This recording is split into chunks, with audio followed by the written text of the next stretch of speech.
For anyone who doesn't know you, can you give them context? Who doesn't know me? He'd follow you to the bathroom to keep Are you talking serious? to you. Of course, because he was crazy. I remember I was asking you if you knew anybody single at some point. Yeah. And you were like, here's the deal. If you end up with someone I set you up with and they have a plane, I get to ride on That's the plane right, yes. whenever I want. Yes, I was like, yeah. that is a totally fair deal. Elon Musk is the opposite. He's removed anyone who disagrees with him from his environment. Right. And therefore, he's, in desperate need of attention and love. He answered every question I asked him. Yeah, he used to be that way. But he didn't ask me any questions. I love my kids. It's the best thing I've ever done. It's the only thing I think worthwhile. If you have to pick, it would just be the kids. That would be it. Is their prickishness too big to account for their productivity? If they created something that was amazing, how much of a prick can I take? Some of them are misogynists, no question, but it's not quite as crystal clear as that. They think they're better. Men can't actually create life and they can't sustain it to birth. Mm-hmm. AI is so they can make life. They want to make bots. They want to create beings. It's their way of being pregnant. Hi, Monica here. For today's episode, I spoke with my badass friend, Kara Swisher. You probably know her as a tech journalist, an author, and host of both Pivot with Scott Galloway and On with Kara Swisher. So I've always known Kara to be smart as fuck, direct, and kind, but I didn't expect her to reveal kind of such a soft side that she did in our conversation. And truthfully, it made me love her even more. So anyway, I hope you find something to connect with in our chat. And thanks for joining us on Reclaiming. So let's get into it.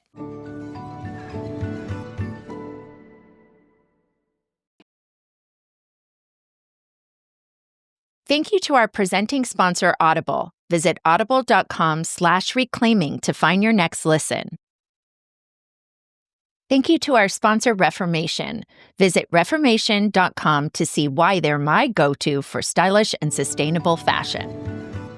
Kara Swisher, welcome to Reclaiming. Thank you. So, for anyone who doesn't know you, can you give them context? Who doesn't know me? No, I'm kidding. Exactly. No, I've covered tech for the past 30 years. I was one of the earliest people who covered the internet, not the early. I know about the early part, but I've covered the internet, all the big people from Musk to Zuckerberg to Jobs to Gates, stuff like that. I want to start out talking about just sort of setting the stage for how we became friends. Yeah. So I think we first connected on Twitter and then through our mutual friend, Brooke Hammerling, a bit more. Correct. Yeah. Then you kindly were interviewed for a documentary on public shaming and cancel culture. Yes, that great documentary you did. Thank you, that I exec produced. And we still didn't meet in person because of COVID then. And then the first time we actually met in person was when you interviewed me for Sway. My favorite interview. Oh, I have to say, when people ask me, people are like, what's your favorite interview? They expect me to say Steve Jobs, which I also liked, or Bill Gates, or Mark Zuckerberg, or Elon Musk. And I always say that interview was really one of my best interviews. Oh, thanks, Kara.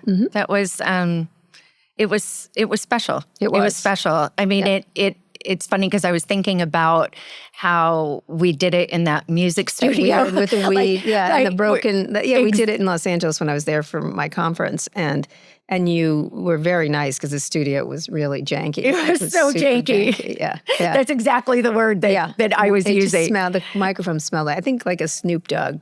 I know. It was in there. Because we did it in the morning, and I'm sure they were recording all night.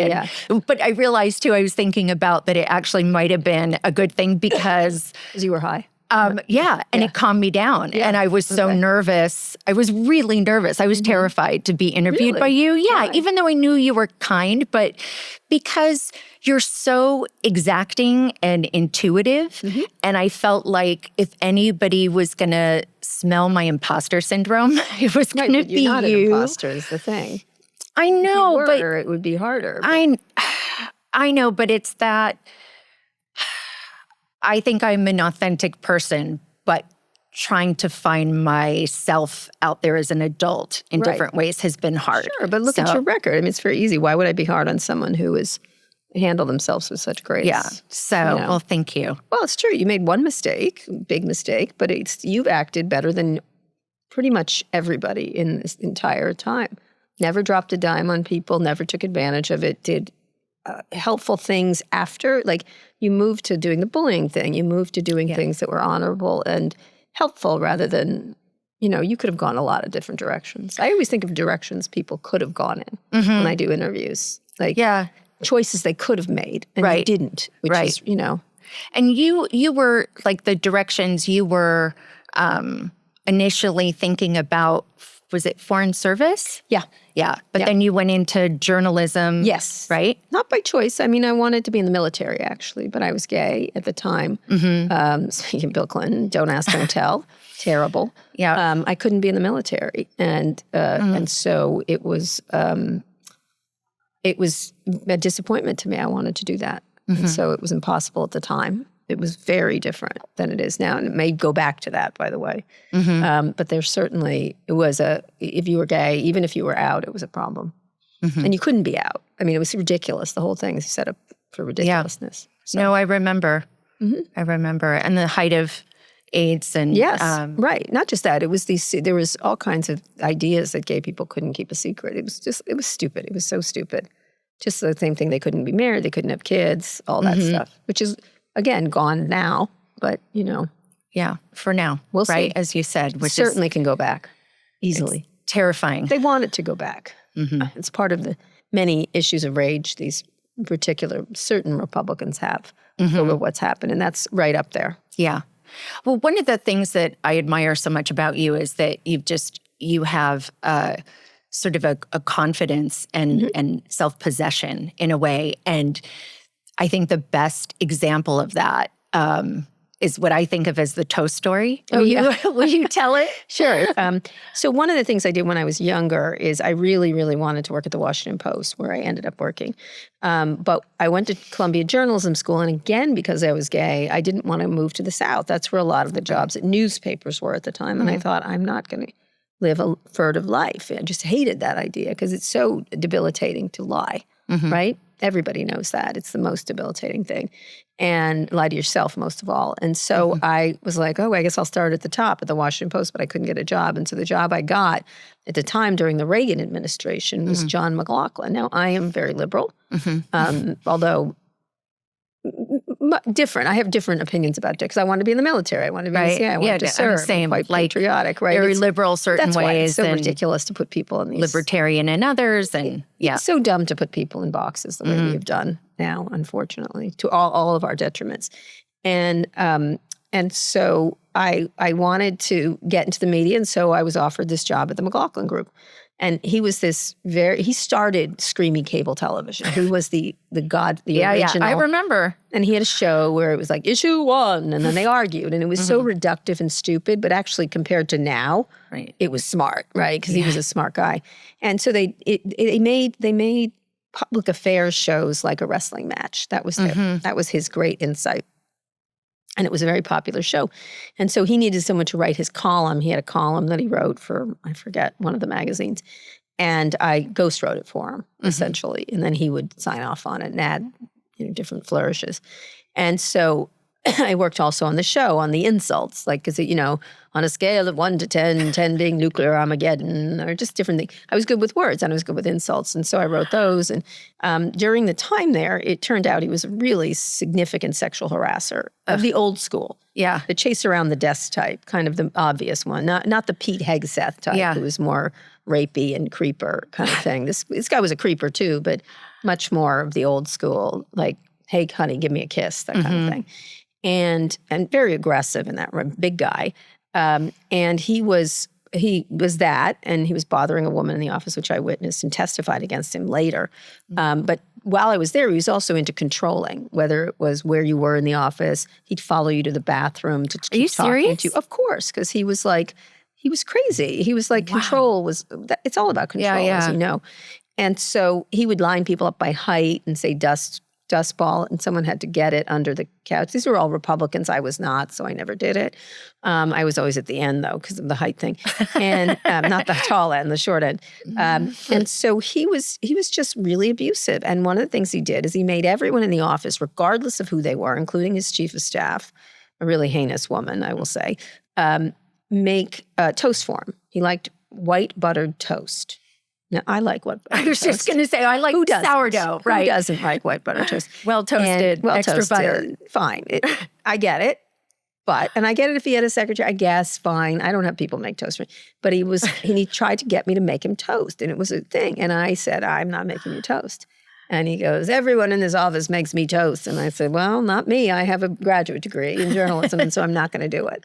And he said, if I ask you to make me toast and you don't do it, I'm going to fire you. And I said, great. Sounds good. And then he goes, okay, just so you know. I go, got it.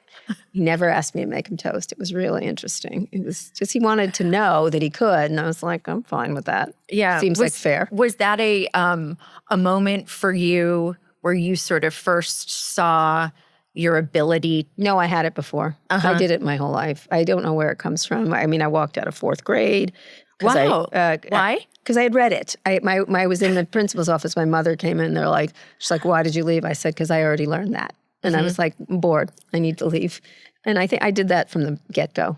My name when I was a baby was Tempesta, which is what they tell women who are firm, right? They call you bossy or, all those names for women who know what they want. It's fine. I mean, it's fine. I didn't mind. I liked being the way I was, so it was fine. Probably part of being gay, so I didn't really care what especially men thought of me. I liked men compared to most women. I don't have to sleep with them. Sorry, Monica.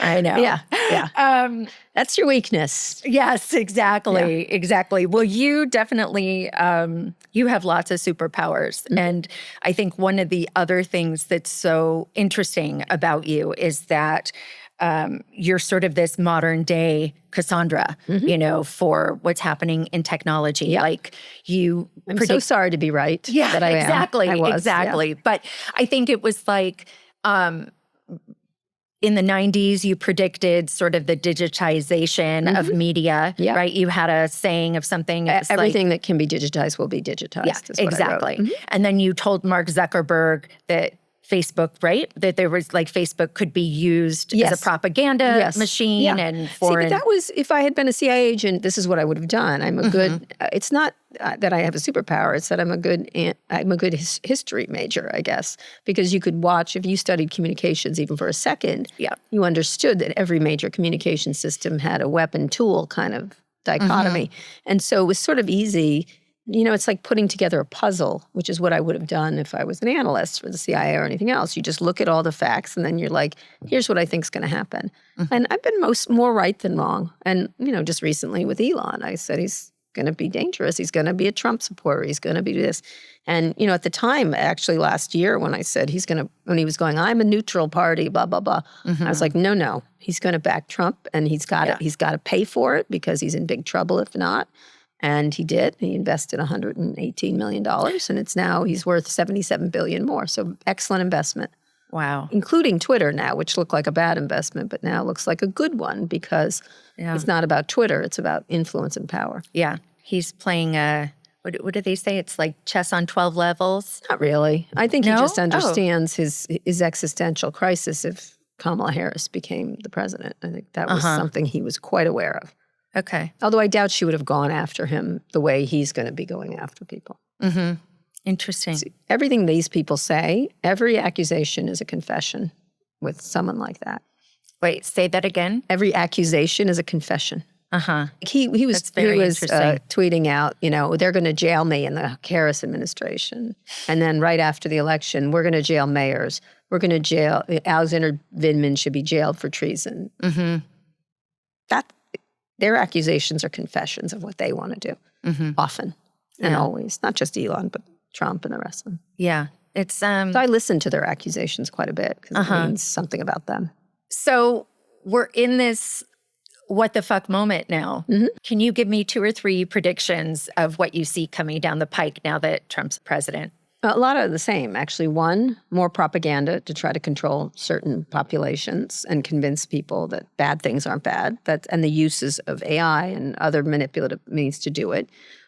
2, the continued coarsening of public dialogue because it works for him. Either hope or fear works, and he's the fear guy, right? So I think creating false narratives constantly and using digital means to do so.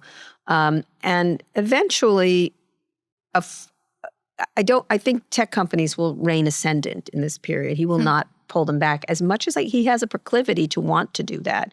I think he's going to be influenced by Musk to allow technologists to run the show.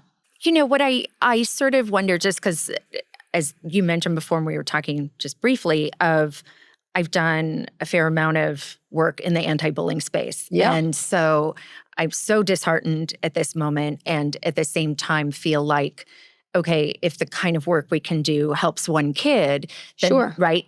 Mm-hmm. But how do we reclaim social media? What I'm looking at is not so much where we are now, which is social media is bad for all of us because it's partisanship, it creates echo chambers, bullying, everything that goes with it.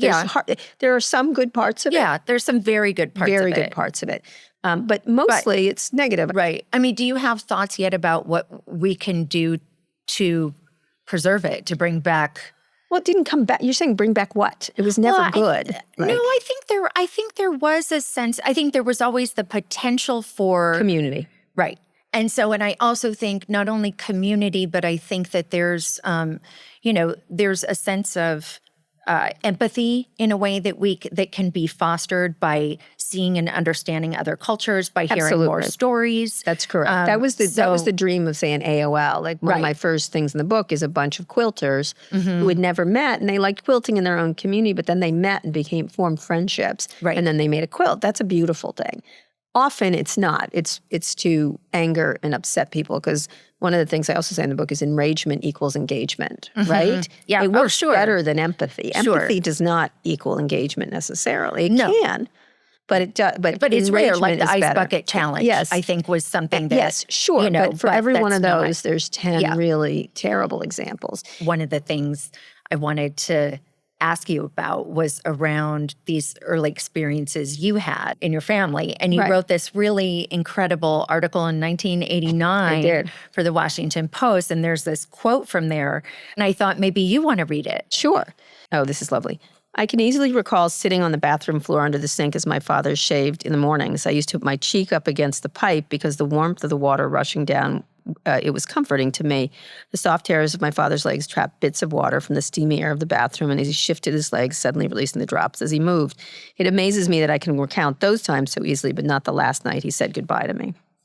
It's a nice piece.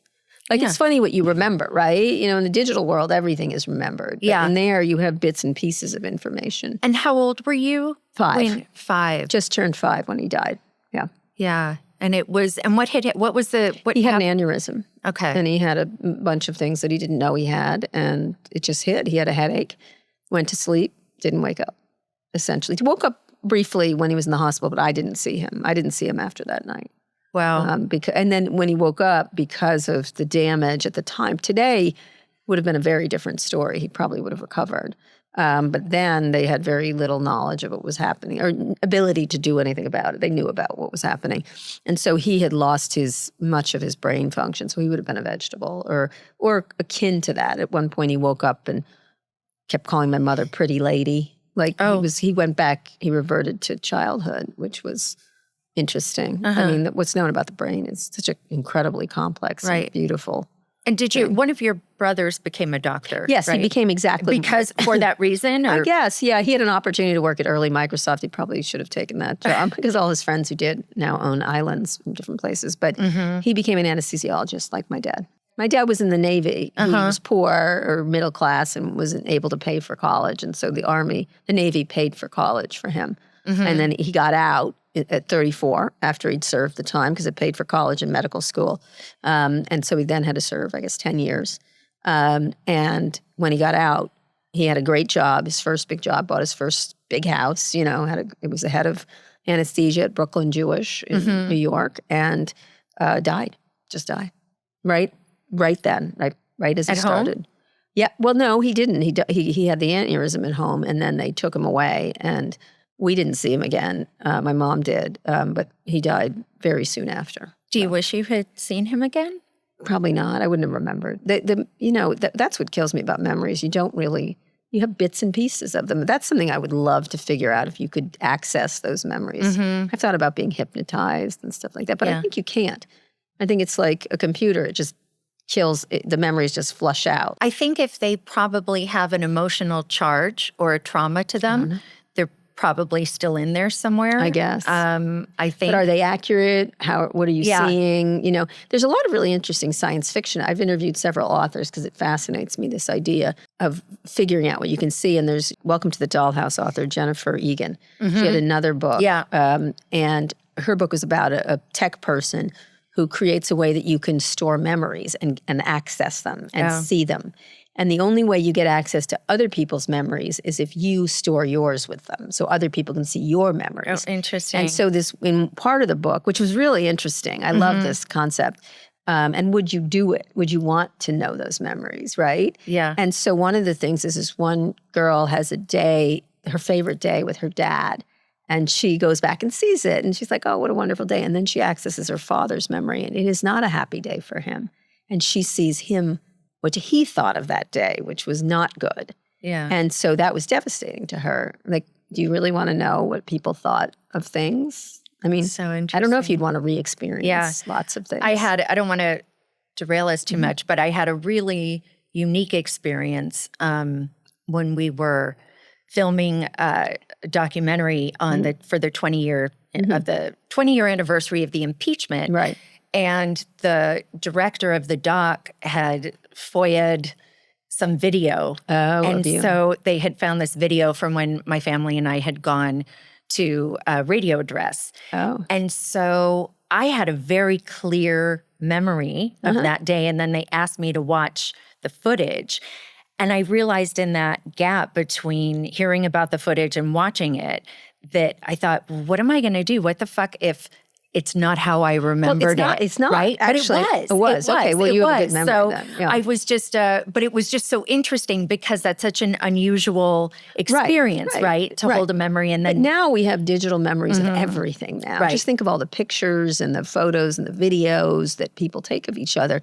We do have a documentary going on constantly of our lives, right? And the question is, do you understand how you felt at the moment? Now, I have a memory drop like you cannot believe. Like, not for any good reason. It's good for me. It's everyone I go out with is like, don't you remember that fight? I'm like, I don't. Yeah.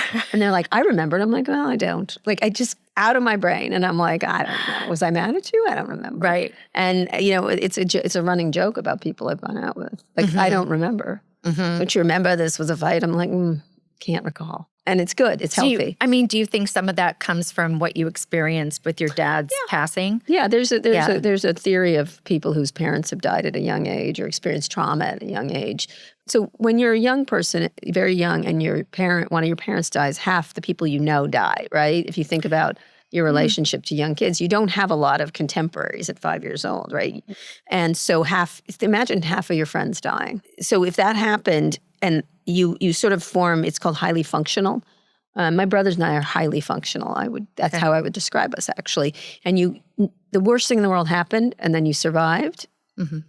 So you're like, oh, I'm not upset by that. Like, it's very hard to upset me. I was just thinking that the other day. Like, even the election, my wife was quite traumatized, like, oh, God. And I woke up, I had actually gotten sick then. I had a little bit of a flu, and so I went to sleep, so I didn't watch it. So, which was good. And I woke up, and she's like, oh, I was like, oh, well, next. Like, I was much more in the, okay, now we're on to the next thing. And I think it has to do with that. I know we'll be fine, or we'll figure it out, or something like that. Right. Because you've survived, and you're fine. Or not fine. But. And does some of that come from, because I know that there was then that point where your mom got remarried, yes, right? But a terrible person. Right. And so he... Still not dead. Oh, he's not? No, okay. He's tried to reach me. Are he and your mom still married? No. Okay. No, they broke up. You said he was cruel in ways I can't even explain. I can explain. Yeah. I mean, I think he went like, he got rid of my dad's dog under very mysterious circumstances. My dog had a basset hound named Prudence, and suddenly it was there, and then it wasn't, and he got rid of it. And I don't know how. I still don't know to this day. I wish you would tell me if you're listening. You terrible person. How would you do that to children?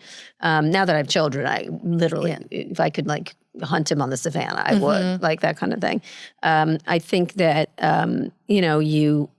he did all kinds of cruel things all through his life. Just if he was jealous of us as a unit for a short time, and therefore sought to. I understand Trump completely. It's dividing people. I understand people who divide. And so he was one of those people. And stuff like that all the time. Very insulting. I mean, one terrible thing he did to my brother was quite... Jeffrey was a bit arrogant about his grades. He had perfect grades, and then he got 800s on his SATs. And you remember those days, right? Oh, yeah. Right? No one cares now. But then it was a big deal, and getting into college was easier, but you cared more about those, weirdly enough. Yeah. And so my stepfather he applied to a bunch of schools, and he got all the letterheads from all the colleges that Jeff applied to and sent him rejection letters. I know, right? Right? Like... Are you serious? I am serious. And Jeff got one a day. And, this was a 17, 18-year-old kid. Like, what? It's abusive. It's crazy. Oh, my gosh. I thought it was funny. My mother also thought it was funny. We did not think it was funny. My brother and I did not think it was funny. Why did your mom think it was funny? Because my mom's a bit of a sociopath, I would say. Okay. Something, just a narcissist. Yeah. Again, I know narcissism. Yeah. And so it was, because she was in love with him. Like, that happens a million times. Yeah. I understand falling in love with a narcissist. Yes, you do. Exactly, right? What do you do? And she's a narcissist herself. And so he's a malevolent one. I don't know what's going on with her, but partially malevolent. And so, I've never thought that was funny. Mm-hmm. It's not funny. My brother sometimes laughs about it now because he's older. He's like in his 60s, like, who cares? He did great. Right. But to do that to a kid, it went on like that. Like, we lived with a lot of wealth, and he would lock everything, and he would tape things in the house. Everything. He just, it was tape it down, or no, tape. Put bugs in the house to hear us. So my brother and I used to make up drug deals all the time. I've never taken any drugs. I'd be like, I've got the stash of cocaine and the thing. And my brother's like, okay, I paid $50 for it. When we would make it up, because it was. But that made us resilient. I hate to say it. No, you get resilient through negative things, which is interesting. And did you guys have gallows humor? Yes, very much so. Yeah. We also had very supportive. My grandmother was incredibly important to me. We had a lot of supportive people around us too at the same time. So, it's just I bounce back a lot quicker than other people because of all this. How did you know with your stepdad to trust yourself and your sense of self instead of what most young people do, which is absorb the negativity that an adult is giving to them? I do think, one of the things I realized when my son was 5 is how much he knew me. So I must have known my father very well, right? I don't remember it, but we were so tight. And my daughter and I, she's 5, very tight. We know each other so well. Therefore, he imprinted on me before my stepfather could. And so I knew what was good. And there was no changing that. And I do think kids get a lot in the first 5 years of their life. And so I remember my son turning 5. I was devastated because I finally understood my devastation through my relationship with him. And I got it right away. Thanks so much to Audible, our presenting sponsor. This year, why not let Audible expand your life by listening? Explore over 1 million audiobooks, podcasts, and exclusive Audible originals that'll inspire and motivate you. Just open the app and tap into your well-being with advice and insight from leading influencers, experts, and professionals. You'll find titles that enrich your life, relax you, and the ones I like best, titles that make you laugh. Whatever your focus or interest, there's a listen for it on Audible. Ultimately, it's all about starting good habits. Making a positive change is the best goal you can make for yourself, and Audible can help. There's so much opportunity and more to imagine when you listen. Let Audible help you reach the goals you set for yourself. Start listening today when you sign up for a free 30-day trial at audible.com/reclaiming. Thanks so much to our sponsor, Reformation. I want to take a second to talk about one of my favorite clothing brands, Reformation. You've probably seen Reformation on Instagram or at a wedding. They make the best guesting dresses. But if you're like me, you may have thought that's all they do. Well, you're in for a pleasant surprise. Last year, they worked with yours truly and Vote.org on a campaign to empower voters to take part in the democratic process and show off their workwear. From doing the campaign and getting to know the brand even better, I love their sweaters, blouses, workwear, shoes, and bags. But most important, I love how confident I feel in their stuff. Plus, it really holds up since they make everything with super high-quality, sustainable materials. Reformation is also a brand that uses their growing platform to do good in the world, and especially in the sustainable fashion space. As they say, being naked is the #1 most sustainable option. Reformation is #2. If you're looking for clothes you want to feel great in and feel better about, head to reformation.com. I think I read a quote, I'm going to butcher it, but the gist of it being kind of like when you've lost a parent at such a young age, like you can't give any fucks anymore. You can't. Like there are no fucks to give anymore because you have the time. And you understand disaster and mortality at a very young age. A lot of kids go through this around the world in different circumstances.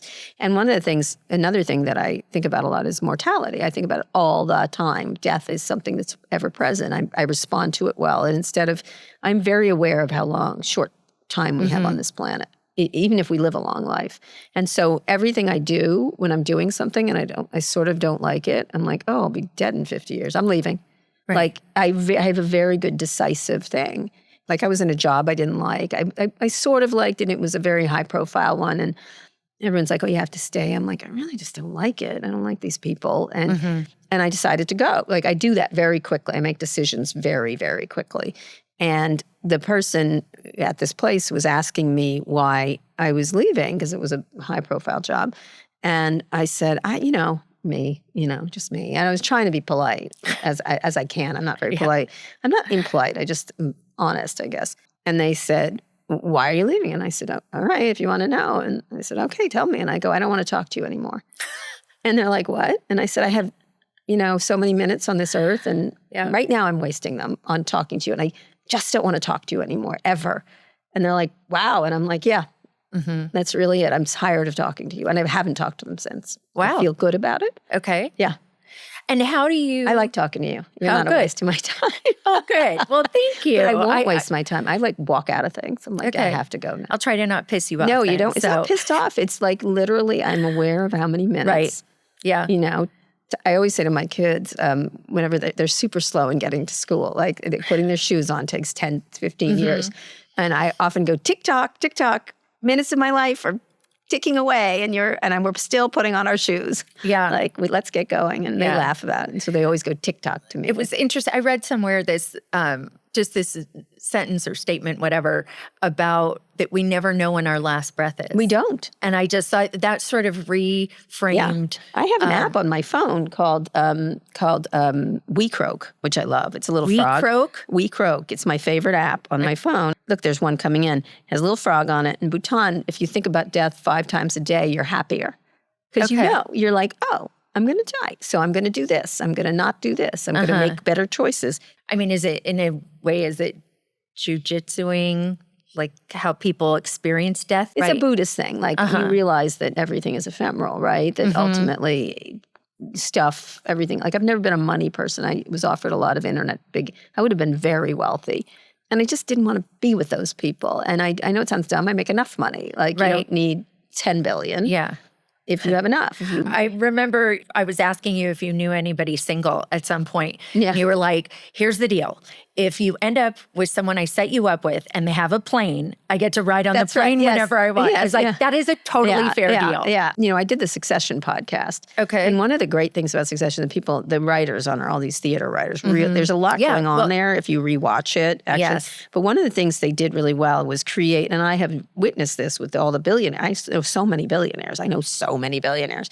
Is I can't believe I just said that, but I do.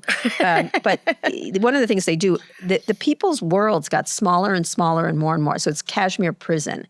Oh right? My so gosh. They were in tight places, and then they go from their expensive apartments that are like airless to their cars that are airless to their planes that are airless. And like they move and never touch anybody else. And this is what's happened to a lot of the internet people. They don't experience real life in any way. The thing they love to talk about in tech is let's get rid of the friction, right? They're always like, let's remove the friction. And they want you to remove the friction because it's addictive.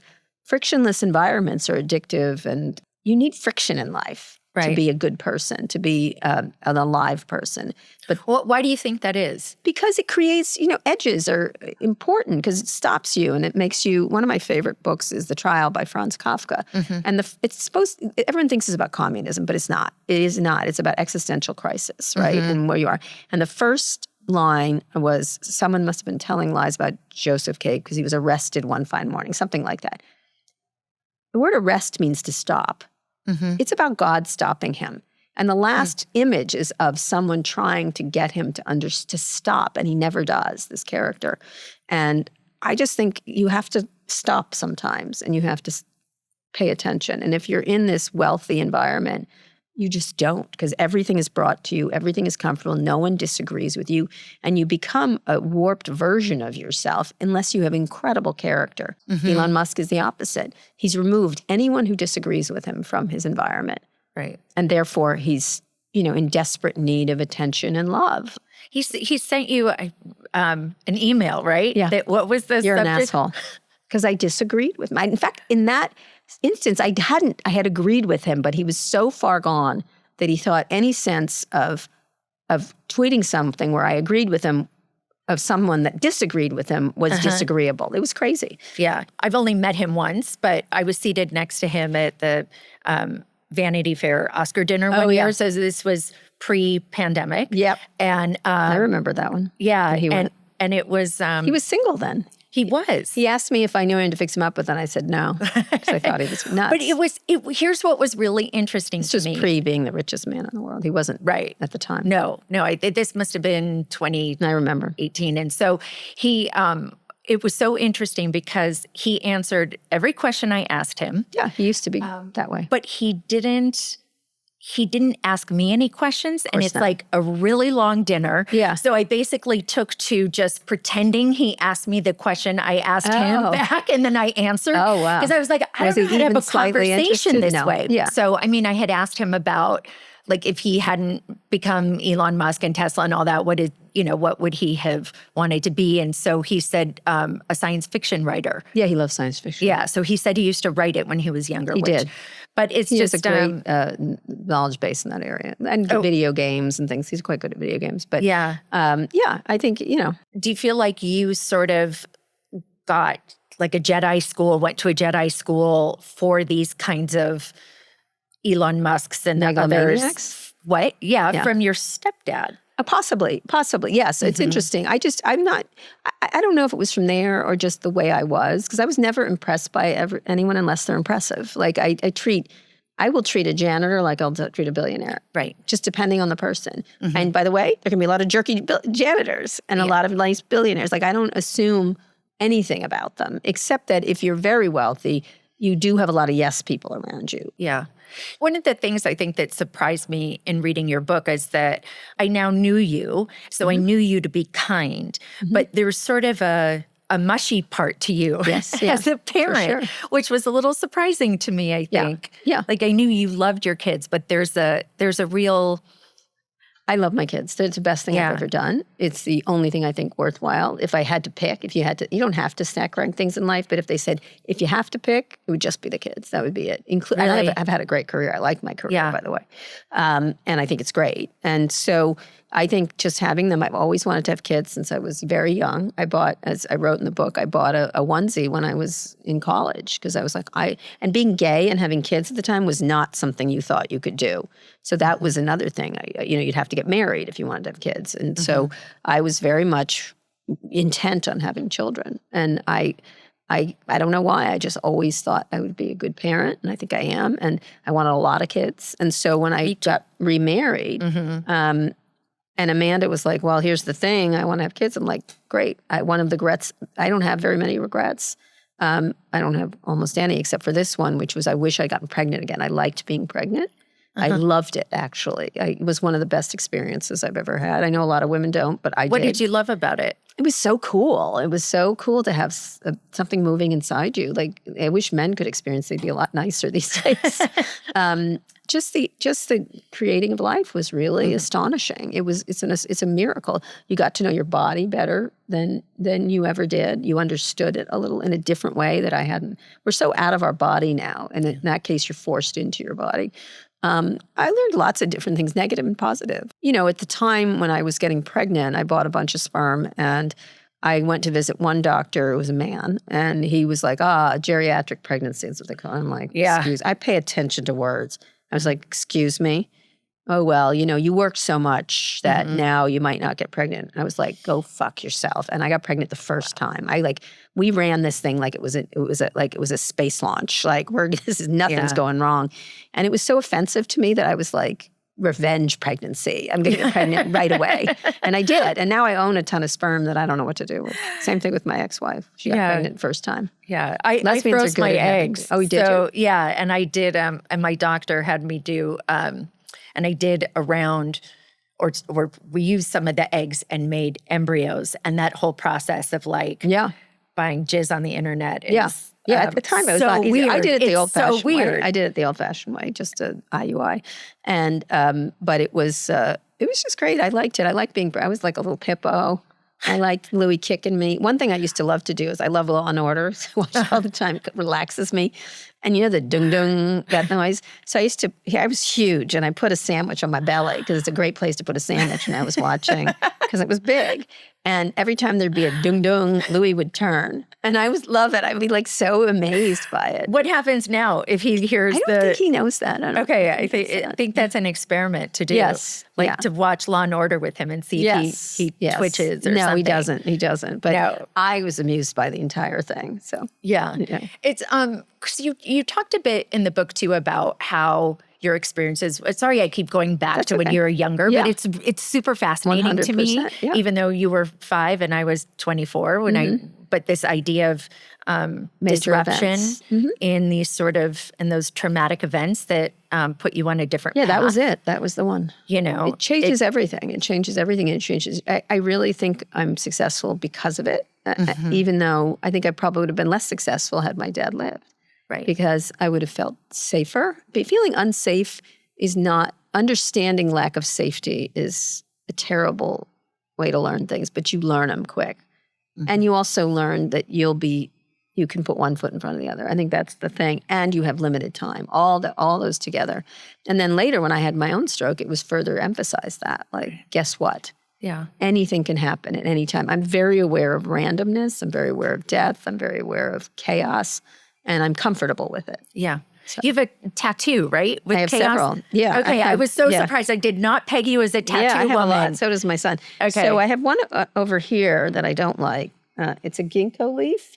Everyone thinks it's a shamrock. It's my first one. I was going to say People think it's a little like a shamrock. How would I do a shamrock? How dare you think I would put a shamrock on myself? Come on. I know. That's so not boring. Very Kara Swisher. Ginkgo is the oldest tree in the world. It's one of my favorite trees. Okay. And everyone thinks it's a shamrock, so I hate that tattoo. It also is somewhere I can't see it. Tattoos are for me, so it should have been on this side, so I could look at it. And I enjoy looking at they're my tattoos. Well, maybe you should get rid of that one. I can't now. It's there. It's going to go with me to death. So then I got all my kids, which are Alex, Saul, Louis, and Clara. I had Louis and Alex for a long time. Then I added these two. They're little hearts. They're like your Wonder Woman bracelets. Right, exactly. But then I put on these. Louis got me to do this, but I told him he could get them at 18. He has like 6 now. So this is entropy, chaos. Chaos. Entropy and syntropy are the two contrasting forces.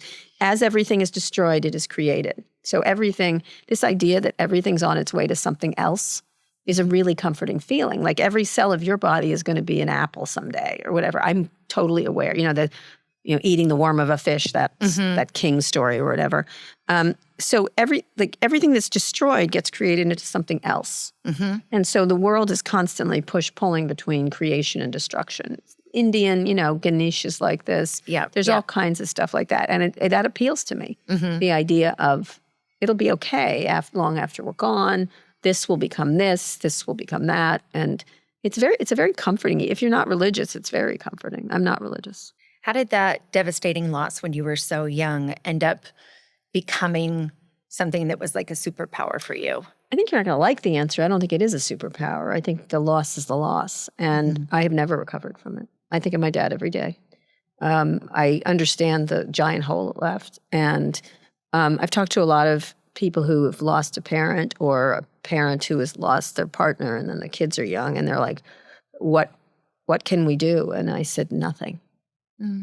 Nothing. There's no good part to it whatsoever. When I read that bit in the Washington Post, it was like, I just wanted to pick up little Kara and put you on my lap and give you some cuddles. Yeah. And he was a wonderful person. It just was bad. There's no good to come of it. And I guess, like, I'm resilient. I'd rather not be resilient. I'd rather not be that way. I'd trade it all. Do you think he would have ended up as the same No. person? Okay. I would have been nicer and maybe not as successful. You know, there's an element of not being nice to be successful, or cutting through stuff, willing to cut through stuff. So this reminds me of, so I had this funny experience reading your book, which is I like to go out to dinner by myself sometimes and read. And I laughed out loud it was so loud that I had to apologize to the people next to me. Never apologize for laughing. I know, but other people I was at bungalows, and so it was like, and you were talking about your prick to productivity ratio. Yeah. Okay, you explain it because you'll do it better. I have this thing where I decide whether is their prickishness too big to account for their productivity. If they created something that was amazing, how much of a prick can I take? And I'm leaving out pedophilia and stuff like that here. Yeah. But it's behavioral. Like, Steve Jobs could be difficult. He parked in handicapped parking space. Now today he looks like a gentleman, and he was in many ways.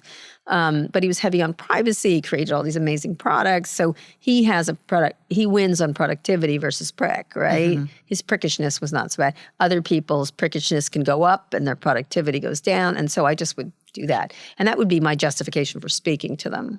Now I've got to make a new one, because someone was like, would you interview blank? Right. And I'm like, no. How about a chode chart? Chode chart, yes. Like, would I interview? Because some people are just bad narrators. They're liars. I have a hard time interviewing active liars. Like, tonight I was supposed to be on a CNN panel, and there's 3 people I have no respect. And I'm like, I can't. I just can't.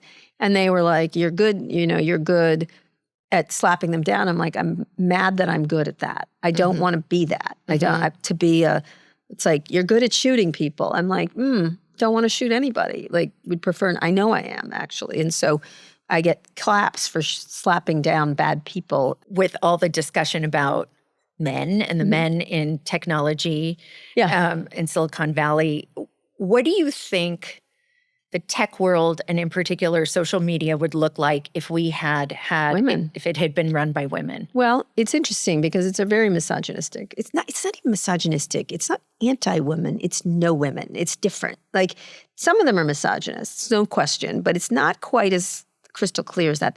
They think they're better. That's all. Like, it's different than just hatred, because it's very easy to do hatred, right? It's like, okay, you're a terrible person. It's more the lesser than is the, and that's different. Is that hate, or is that they just believe it? They believe, and they believe in themselves so much and their rightness. I always say they're frequently wrong, but never in doubt. And they're so certain of what they're like. Sometimes I think AI is really interesting to me, because I'm spending a lot of time dealing with all these AI people. And they're the same people, by the way, FYI, who created our last internet. And one of the things I think about a lot is why there's a lot more men using AI than women. It's a really interesting statistic. I have decided, this is my new theory, I don't know if it's right, men can't create life. They can't. And by the way, there's ways to be pregnant now without sperm. There's really interesting innovations happening there. Yes, there is. What? Yes, 100%. It's really, my next book is on all these things. Okay. And so men can't actually create life, and they can't sustain it to birth. AI is so they can make life.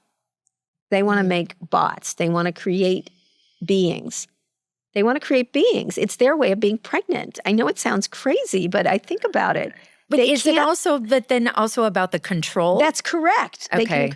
So when you have a baby or you're raising a child, you don't have control, really. You do a modicum of control, but you don't. You don't know how they're going to end up, what they're going to do. They're the most random shit. Kids do the most random shit. And you don't know what's going to happen. What they're going to, my son had to take off his coat 4 times yesterday morning because he didn't like this. No, I want to do this. You don't know what's happening. And you don't know why. And and that's good. That's the friction, like I'm saying. And you can't guess it. You just can't guess what's going to happen next or which way they're going to go. And with AI, you can control it. Although now they can't sometimes. They can, but they can't. And so they are giving birth. That's why they like it, right? So why is it? So I just find it I'm thinking a lot around why is AI so popular with men? Like it is. Like there's just study after study after study. And I believe it's them being pregnant, which is the greatest thing you can do, really. Creating life is really the top level. I think space is about that. I think going to, their penis rockets and everything else. Yeah. I do. I'm like, everything is about creating life, which they absolutely cannot do. They cannot.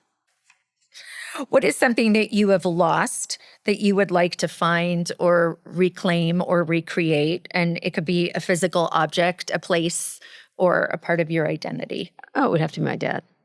That would be it. Maybe my kids being really young, I guess, again, my older kids being young, I really am enjoying doing it the second time with the age difference. I think I didn't relish it quite as much as I should have. And relish them as much as, I spent a lot of time with them now. We're very close, so I don't feel like I did a bad job. I just wish I could go back to that. Go back in time and re-experience things. I'd love a time machine. Me too. Wouldn't you? Oh, yeah. Me too. Kara, thank you so much Thank you, Monica. for this. You're going to be a great podcaster.